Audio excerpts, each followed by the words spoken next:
And now, stay tuned for the mystery program that is unique among all mystery programs. Because even when you know who's guilty, you always receive a startling surprise at the final curtain. In the Signal Oil program, The Whistler.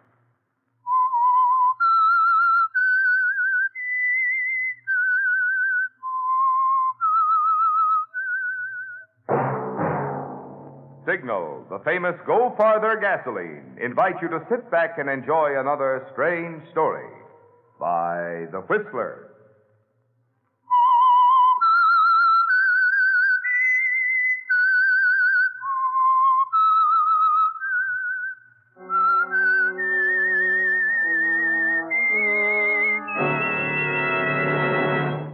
I am the Whistler, and I know many things, for I walk by night. I know many strange tales hidden in the hearts of men and women who have stepped into the shadows. Yes, I know the nameless terrors of which they dare not speak. And now, for the Signal Oil Company, The Whistler's strange story, Murder in Mind.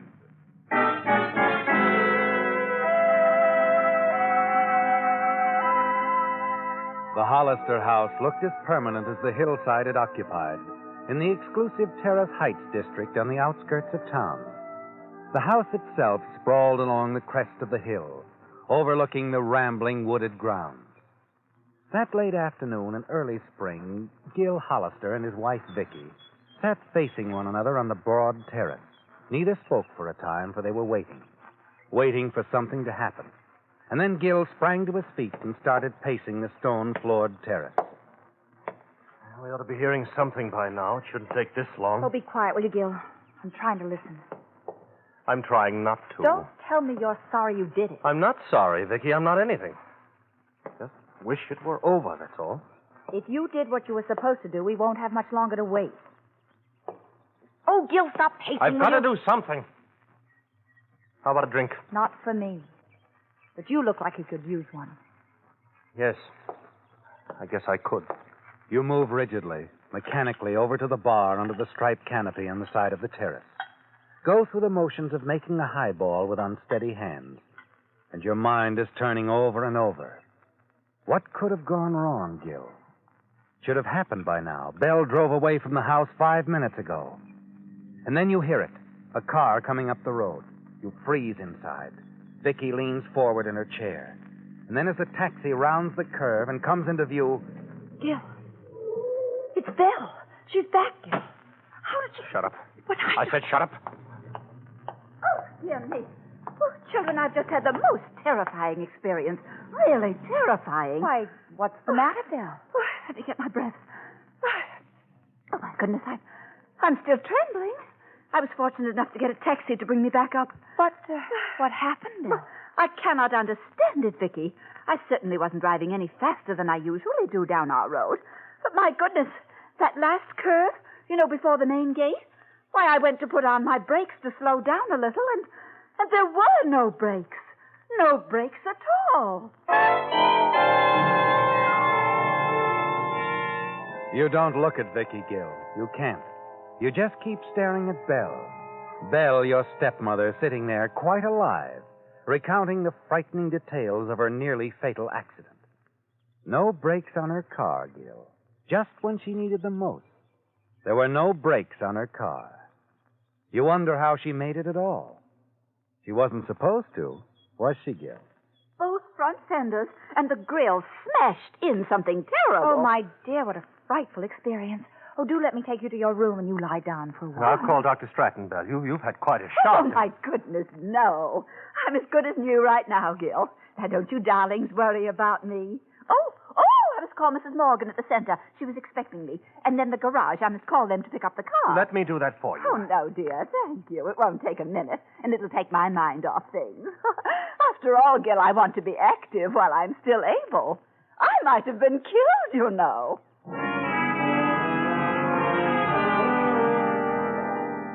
Yes, Gil, she might have been killed.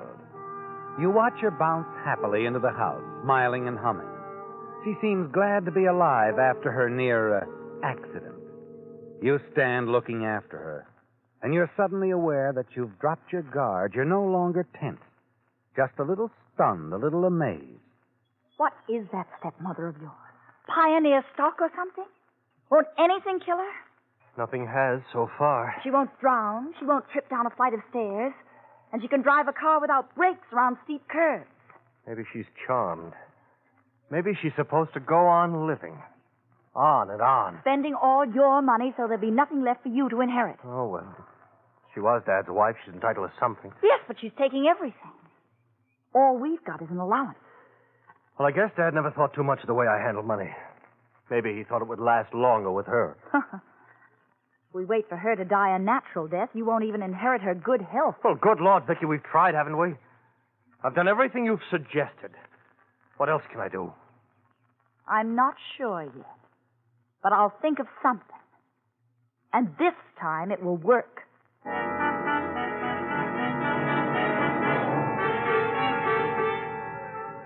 Yes, Vicky's the planner, Gil, and you're the executioner. Yes, beautiful Vicky. She amazes you, doesn't she? For the next few days, you know that Vicky is biding her time, turning a plan over in her practical mind for another accident to Belle. A plan that will work this time.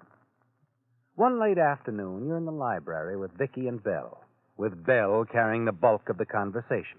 And, as usual, she's on her favorite subject, the Community Social Work Center. Oh, dear, we're simply swamped with work. Mrs. Morgan and I are up to our ears, literally. Oh, but it is satisfying when you help raise the downtrodden from, well, the very depths. It's very satisfying.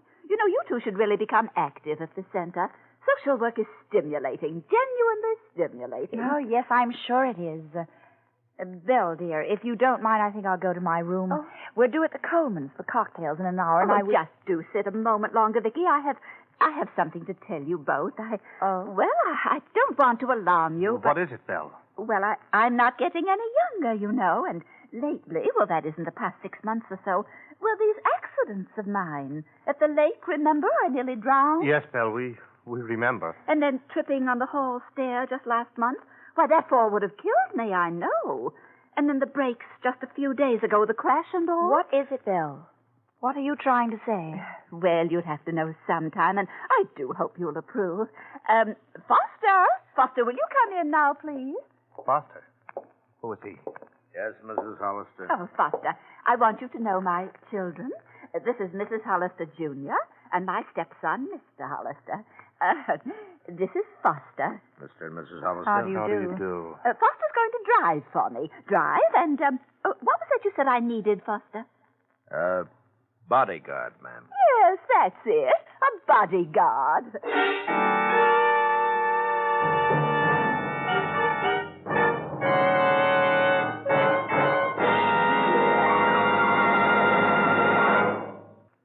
Coming May 1st. Coming May 1st. Yes, last Sunday I announced was the final Sunday that limericks would be used on the Whistler, because Signal Oil Company would soon be making news with something new, something big, something exciting. That's Coming May 1st. And that something new is a $10,000. Yes, I said $10,000 contest for Signal gasoline with 200 thrilling, valuable prizes. First prize is a Buick Super Riviera model combining the swank of a convertible with the safety of a closed car. Second prize is an Apex complete automatic laundry with 3 work-saving units: Apex automatic washer, Apex automatic dryer, Apex sit-down ironer. And 198 other appealing prizes include Frigidaire's deluxe refrigerator with new electric range, plus 10 Packard Bell radios. These and dozens of other valuable prizes will be given in Signal's big $10,000 contest. Coming May 1st. Best of all, no purchases are required in these easy, fun-filled Signal contests. There are no box tops to send in, no tickets to save. So be sure to tune in the Whistler next Sunday for more details about this big, exciting $10,000 Signal gasoline contest coming May 1st.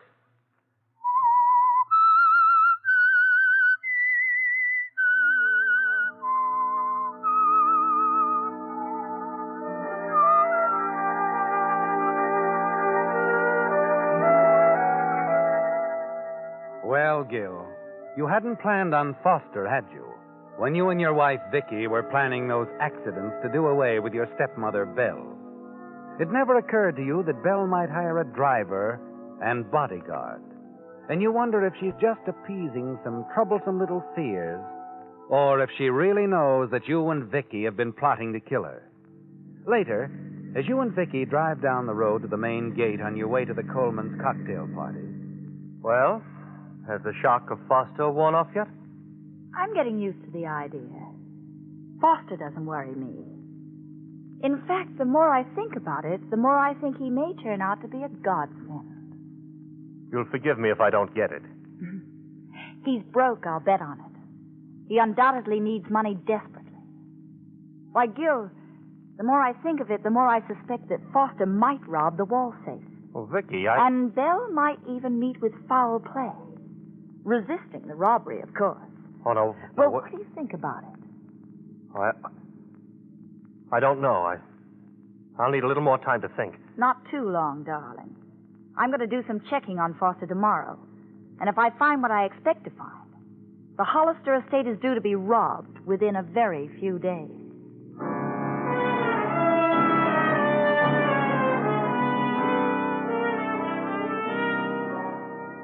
It's an interesting thought, isn't it, Gil? And as always, you know that you can count on Vicky. The following day, the two of you drive into town for a little friendly visit with Belle's friend, Mrs. Morgan, the superintendent at the rehabilitation center. Of course, Foster's name is brought into the conversation, and you're pleased with what you hear. Oh, yes, the poor man's had such a trying time of it. Just couldn't find himself, you know. This job now with Belle, it's just the thing for him. I see. Matter of fact, it was all my idea. I thought Belle could use a chauffeur, and Foster is an excellent driver. Nothing's happened, has it? I mean... Oh, no, Mrs. Morgan. We were just wondering about Foster, his background and all. One can't be too careful, you know. Of course. We didn't want to worry Belle, asking her about it. But as Vicky says... I understand. And you know Belle always carries quite a bit of money around with her, keeps a considerable amount at the house, too. Yes. You know, it never occurred to me. Foster looks so honest. Oh, and I'm sure he is, Mrs. Morgan. Well, we'd better be running along, Gil. Yes. I still have some shopping to do. Goodbye, Mrs. Morgan. What's that, dear? Oh, yes. Bye.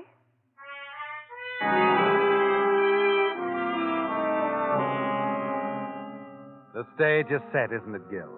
And you're certain Mrs. Morgan will remember your conversation with her concerning Foster. You waste little time discussing the details, carefully going over each step of the plan with Vicky. Finally, the night arrives, the night of the attempted robbery.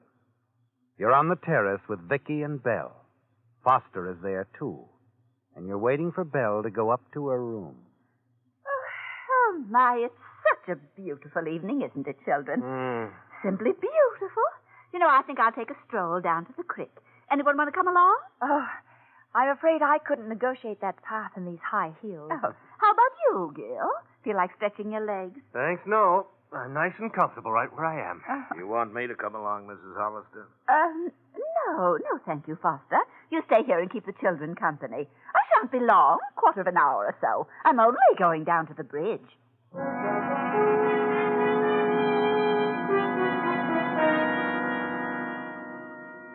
You sit back, watch Belle stroll down the path and then out of sight. And you wonder if Belle had a reason for asking Foster to remain behind, perhaps to keep an eye on you and Vicky. You wonder, too, if she suspects something, that somehow she senses something is going to happen tonight. Finally, you get to your feet, wander inside, and mix yourself a drink. A half hour goes by. Then an hour. Gil? She's been gone quite a long time. You suppose something could have happened, Mr. Hollister? What? She mentioned the bridge. That the one down by the gully? Yes. Yes, it is. Sort of old and rickety. I think I better get down there and take a look, huh? I'll go with you, Foster. Something could have happened at that.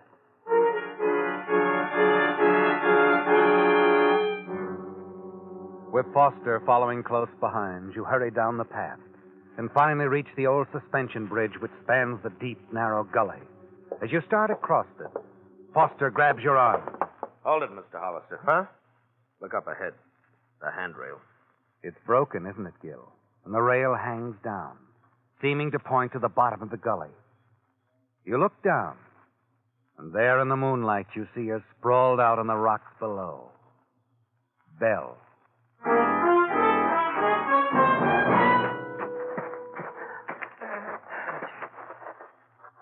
Well, she's dead, Mr. Hollister. For a moment you stand there, staring down at Belle Hollister. Yes, she's dead at last, Gil. An accidental death.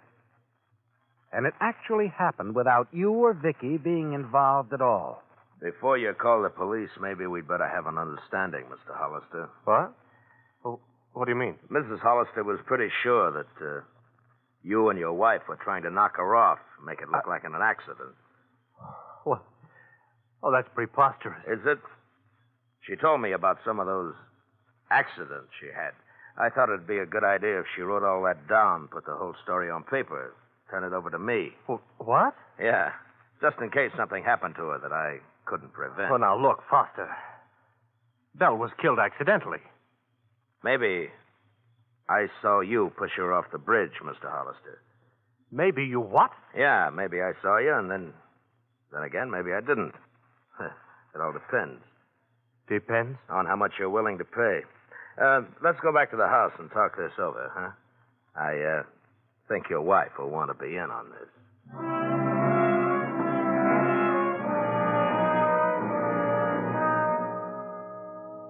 All right, Foster. We'll pay. Vicky. I said we'll pay. I knew you'd see it my way, Mrs. Hollister.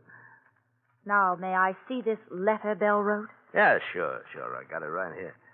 It's under armed escort, so don't try nothing, huh? I'll hold on to it if you don't mind. Okay, take a look. You recognize the handwriting? Yes. We could deny this, you know. Maybe. But when I tell the police I saw Hollister push her off the bridge, plus this letter, it'll be a cinch. Well, Gil? All right.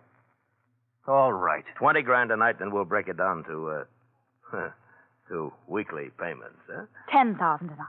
That's all we can get our hands on. Okay, I'm not greedy. Well, now that that's settled, you can call the cops. Oh, and Mr. Hollister. Yes? When you tell your story to the law, better leave me out of it, huh? When you found her, you were alone? Why? Well, if I'm not involved, I won't have to answer questions, tell lies. I'm sensitive that way. Call me when it's over. I'll be up in my room.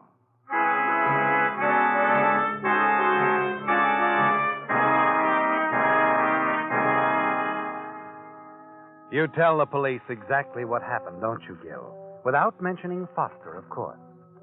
It's all over very quickly, and you breathe a sigh of relief when they leave, satisfied that Belle Hollister's death was purely accidental. And then later, when you're alone with Vicky... I tell you, it was a mistake agreeing to Foster's demand so quickly. What else could we have done? With that letter from Belle, the police would believe anything Foster told them. How can we trust him? We can't. But don't worry. He isn't going to get away with this. Oh? We let him stay on a few days.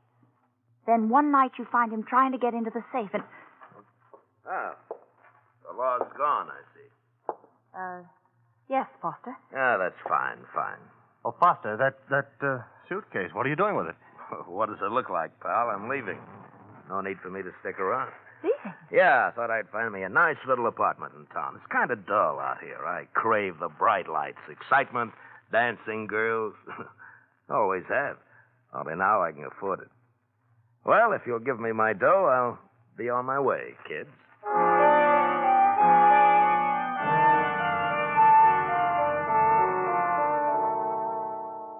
The weeks pass, and regularly every Friday evening, when all the servants are out of the house, Foster reappears to make his collection.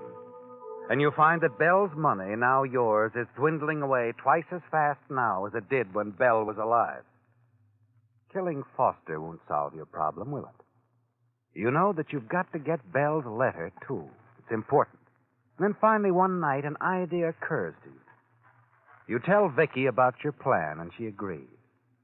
Early that Friday evening, when you're certain Foster is on his way to the estate, you pick up the phone and call the auto club in town. This is Mr. Foster, Ralph Foster, 327 Sherburne Drive. Yes, Mr. Foster? I was in your office a week ago asking for some travel Yes, literature. sir. And one of your clerks said she'd mail some folders out to me, but I haven't received them yet. Would you find out Of what course. the... One moment, sir. What is Going to check. it? Better work. It will. Don't worry about it. Vicky, car stopping outside. It's Foster.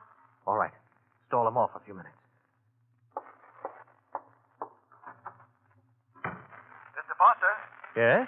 I think I know what's happened, sir.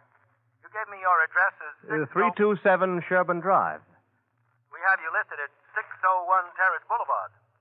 601 Terrace Boulevard. Oh, I see. My old address. I'm sorry, sir. No, my mistake. I should have notified you. Well, you'll send out the pamphlets? First thing in the morning. Oh, thank you. Thank you very much. Yes, we've been expecting you, Mr. Come on in, Foster. Hello, Hollister. You're early. Yeah, I gotta get back to town. Date. Sit down, huh? Sit down. Well, if you don't mind, Please. I have something to talk over with you. Oh? Vic, how about fixing us some drink? Oh, yes. Yes, of course. Proposition, Hollister? Foster, how would you like to sell me that letter of Belle's, huh? Get this business over with once and for all. I might be tempted. I'll give you $50,000 for it. Well, maybe I'd better sit down at that, huh? Could you get me the letter tonight? Well, sure. I'd have to go back to town. I'm keeping it in a nice, safe place. Your apartment. Yeah. Too bad you don't know where it is, huh, Hollister? Oh, thank you, Mrs. Hollister. Well, Foster, are you going to sell us the letter? Why not? Well, let's drink to it then. All right. Yes. Yeah, that's good bourbon. Very good. You wouldn't be stupid enough to try pulling a fast one, would you, Hollister? What? Fixing this drink, I mean. Oh, hardly. Anything happened to me and you'd never find that letter. But somebody else would. I realize that. Of course, if you knew where you could get your hands on that letter, well, it'd be a different matter, huh? That's right. Well, let's get down to business. Iron out some details. I don't have much time. That's right, Foster. You don't have much time.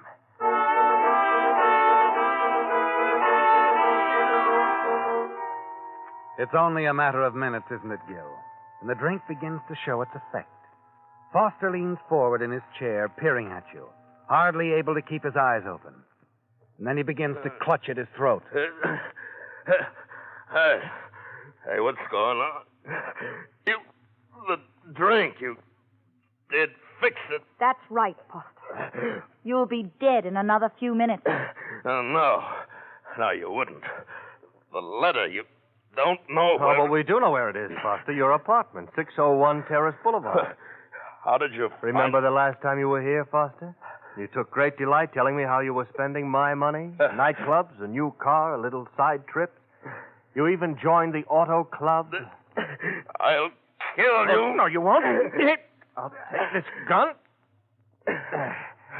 Now, Foster, relax. It'll be over soon. You're going on a little trip. This time you're never coming back.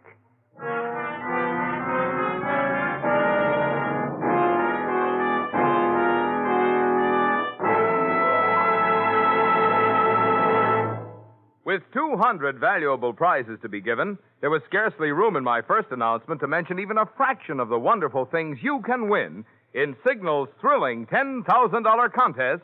Coming May 1st. For instance, there'll be 6 Packard Bell television sets with latest type black picture tube, plus distinctive Packard Bell picture masks for photogenic television enjoyment. And the superb 12.5 and 16-inch console models feature Packard Bell's unique concealed casters, so you can move your television set with mere fingertip touch to most convenient viewing angle. Ah, but this is only the beginning of the wonderful prizes in Signal's big $10,000 contest. Coming May 1st.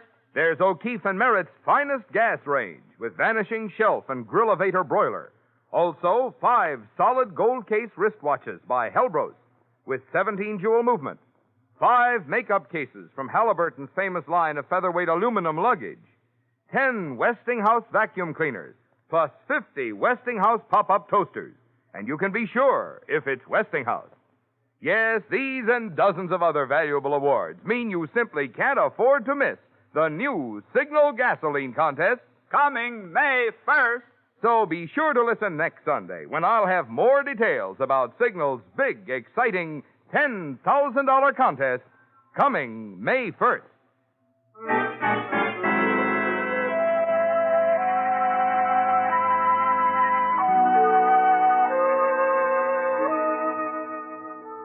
It's almost over now, isn't it, Gil? In a few minutes, Foster will be dead. Then you'll get rid of his body, and using his key, you'll let yourself into his apartment in town, find the letter, and destroy it. You glance over at Vicky. She's smiling as she looks down on Foster. He's still alive, isn't he? But you're not going to delay another moment. With Vicky's help, you get him on his feet, half carry and drag him down the hall. And then as Vicky opens the door... Hello? What? Who are you? Lieutenant Thompson, Police Department. I was just about to ring when you... Well, who's this? Foster. Ralph Foster. What's the matter with him? He's sick. Let's have a look at him. Sergeant. Right, Lieutenant? Lieutenant, poison. They poisoned me. What? Who, Foster? Who poisoned you? Hollister, his wife. Sergeant, you better call an ambulance. Yes, sir. No, wait a minute. Never mind. Wouldn't do any good. Well, Mr. Hollister? Lieutenant, I don't know what he's talking about. Don't you? Funny. And we're here to protect you from him. What do you mean? We've been checking up on Foster here ever since Mrs. Morgan down at the center told us about him. Mrs. Morgan? Seems she recommended him for a job with you folks a while back. Yes, that's right. Then Mrs. Morgan got to thinking maybe she'd made a mistake. Told us about it. We looked into the matter. Found that Foster here was wanted back east on a forgery charge. He was? Here's a sample of his work. We've already checked it. It's a letter supposedly written by Mrs. Belle Hollister, saying that you and your wife here had tried to kill her. Why, that's ridiculous. When we found it in Foster's apartment, we figured he was up to something, and we came out here to warn you. Wait a minute. That letter, you mean Belle didn't write it? No. This letter is an out-and-out forgery. Forgery? Yes. And it apparently had you fooled. But there's no fooling about your killing Foster.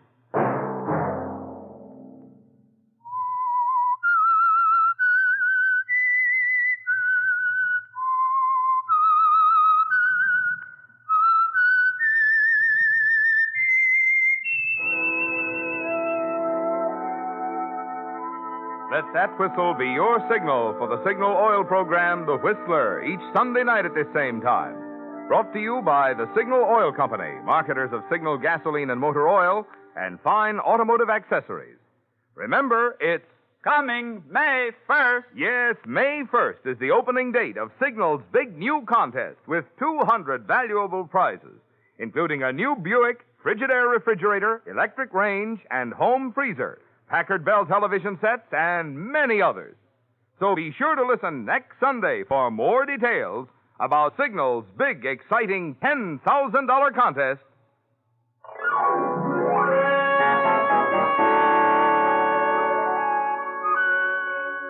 Featured in tonight's story were Bill Foreman, Larry Dobkin, Francis Robinson, Eleanor Audley, and Bill Conrad. The Whistler was produced and directed by George W. Allen, with story by Dick Anderson, music by Wilbur Hatch, and was transmitted to our troops overseas by the Armed Forces Radio Service. The Whistler is entirely fictional, and all characters portrayed on The Whistler are also fictional. Any similarity of names or resemblance to persons living or dead is purely coincidental. Remember, at this same time next Sunday, another strange tale by The Whistler. Marvin Miller speaking for the Signal Oil Company. This is CBS, the Columbia Broadcasting System.